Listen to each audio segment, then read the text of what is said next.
মুসা আলাইহিস সালাম একবার বনি ইসরাইলের মাঝে আলোচনা করছিলেন। হঠাৎ এক লোক বলে যে ইয়া নবী আল্লাহ মান আ'লামু ফিল আরদ, বর্তমান পৃথিবীতে সবচেয়ে বড় জ্ঞানী কে? তো মুসা আলাইহিস সালাম খুব বেশি ভাবনা চিন্তা না করে বলে ফেললেন আমি সবচেয়ে বড় জ্ঞানী। এটা ভুল বলেন নাই, কারণ যাকে আল্লাহ তাআলা ওহির জ্ঞানে ধন্য করেন তিনিই তো সবচেয়ে বড় জ্ঞানী। আমি সবচেয়ে বড় জ্ঞানী। তো আল্লাহ তাআলা এই রেসপন্সটা, এই আনসারটা পছন্দ করেন না। আল্লাহ তাআলা চাচ্ছিলেন মুসা আলাইহিস সালাম যদি বলতো যে আল্লাহই ভালো জানে বা আল্লাহু আ'লাম, আল্লাহই সবচেয়ে জ্ঞানী, এটা আল্লাহ পছন্দ করতেন। তো উনি যখন বলে ফেলছেন আল্লাহ বলে না মুসা, তুমি যে বলে ফেললে আমি সবচেয়ে বড় জ্ঞানী, তুমি তো সবচেয়ে বড় জ্ঞানী নও, তোমার চেয়ে বড় জ্ঞানী আছে। শুনে তো মুসা আলাইহিস সালাম বাবা, কি আমার চেয়ে বড় জ্ঞানী কোথায়?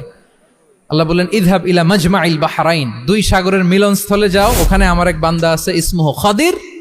ওই খাদির, যারে আমরা বাংলায় খিজির বলি আর কি, এই খিজির তোমার চেয়েও জ্ঞানী। আল্লাহু আকবার।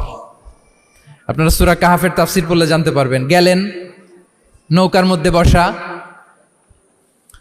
হঠাৎ একটা চড়ুই পাখি এসে সাগরের পানি খাচ্ছে।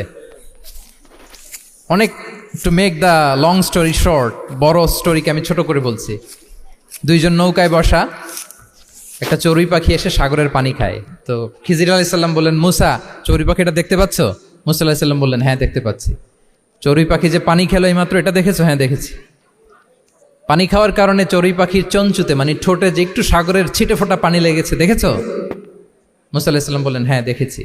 তো খিজির আলাইহিস সালাম বললেন এই যে সাগর থেকে, মহাসাগর থেকে পানি খাওয়ার কারণে চড়ুই পাখির ঠোঁটে সামান্য সাগরের ছিটে ফোটা পানি যতটুকু